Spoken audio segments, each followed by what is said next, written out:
Assalamualaikum warahmatullahi wabarakatuh. Today we are going to present about topic 5, which is risk control, risk financing and insurance vs takaful. Okay, this is my group member, which is Abdul Ashraf bin Nur Hishamuddin, Magad Zulhilmi bin Magad Zainuddin, Muhammad Zahid bin Muhammad Rosli, Zahirul Haq bin Zulkifli, and lastly Harith Adam bin Muhammad Sani. Assalamualaikum warahmatullahi wabarakatuh. My name is Muhammad Zahid bin Muhammad Rosli. Today I want to present about risk avoidance and risk prevention. Risk avoidance is a strategy where an individual or organization eliminates any activity or exposure that could lead to risk. Instead of managing the risk, they choose to avoid it entirely by not engaging in the activity. For example, a company planning to expand internationally decide not to enter politically unstable market to avoid potential financial and operational risk. Second example is a person who avoid investing in highly volatile stock to eliminate the risk of losing money. Okay, let's move to risk prevention. Definition of risk prevention is risk prevention involves taking proactive measures to reduce the likelihood of a risk occurring or minimize its impact if it does happen. Instead of avoiding the risk entirely, steps are taken to control and mitigate it. For example, a factory installing fire safety system and conducting regular fire drill to prevent accidents and reduce damage in case of fire. Second example is a company implementing cyber security measures such as firewalls and encryption to prevent data breach. That's all for me. Thank you. Okay, what is separation and segregation in risk management? First, isolating access processes or operations to minimize risk. Second, ensures business continuity by preventing total loss. And why is it important? It because prevents single points of failure. Second, reduce financial and operational risk. And third is enhances resilience and security. What is the example is warehousing, multiply storage location to prevent total inventory loss. Second, in manufacturing, separating key machinery to avoid full production shutdown. The third is IT security, using multiple servers and cloud backups to provide data. And lastly, a workforce management, is distributing key employees across location for continuity. The benefit is stronger risk management, business continuity and minimize financial loss. Okay, what is separation and segregation in risk management? First, isolating access processes or operations to minimize risk. Second, ensures business continuity by preventing total loss. And why is it important? It because prevents single points of failure. Second, reduce financial and operational risk. And third is enhances resilience and security. What is the example is warehousing, multiply storage location to prevent total inventory loss. Second, in manufacturing, separating key machinery to avoid full production shutdown. The third is IT security, using multiple servers and cloud backups to provide data. And lastly, a workforce management, is distributing key employees across location for continuity. The benefit is stronger risk management, business continuity and minimize financial loss. Okay, first I'm going to explain about insurance on chapter 5. Define insurance. Insurance is like a safety net.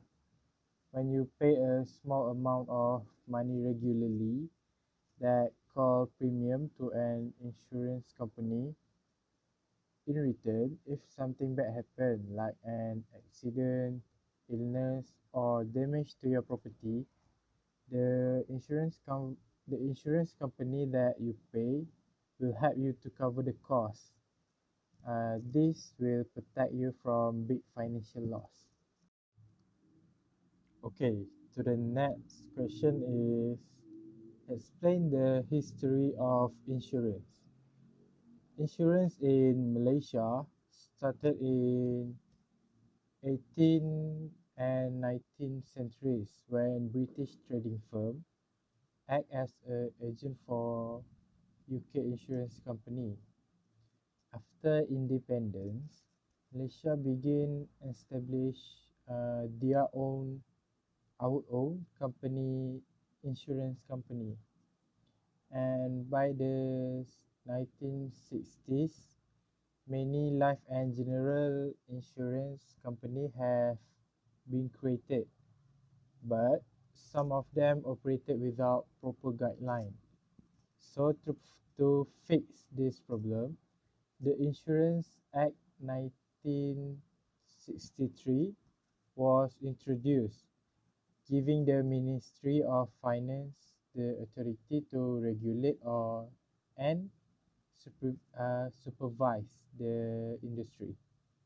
Okay, and the last one is explain why fatwa is prohibited of insurance from the National Fatwa Committee. In 1972, Malaysia Committee ruled that conventional life insurance is haram because it contains uncertainty, or known as gharar, gambling, or also known as maisir, and interest, that is called riba, which is go against Islamic principle. In the 1982, the government formed one special task force to study Islamic insurance.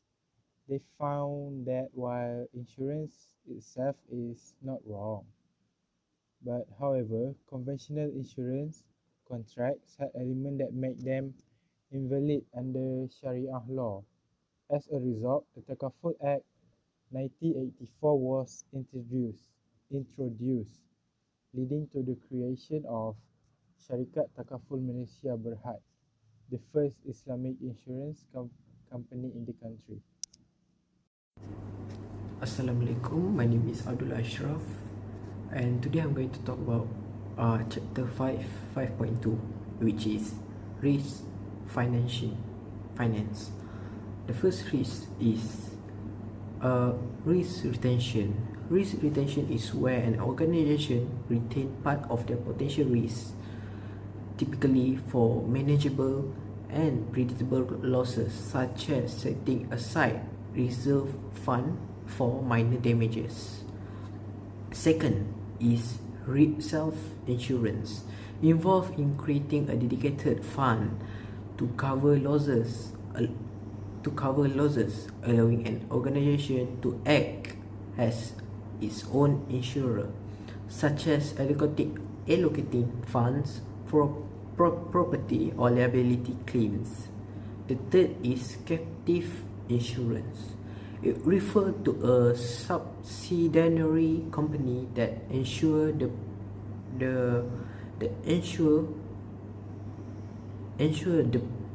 parent organization risk, helping to reduce insurance costs and increase flexibility, as seen in large corporations managing global risks. Lastly is risk transfer.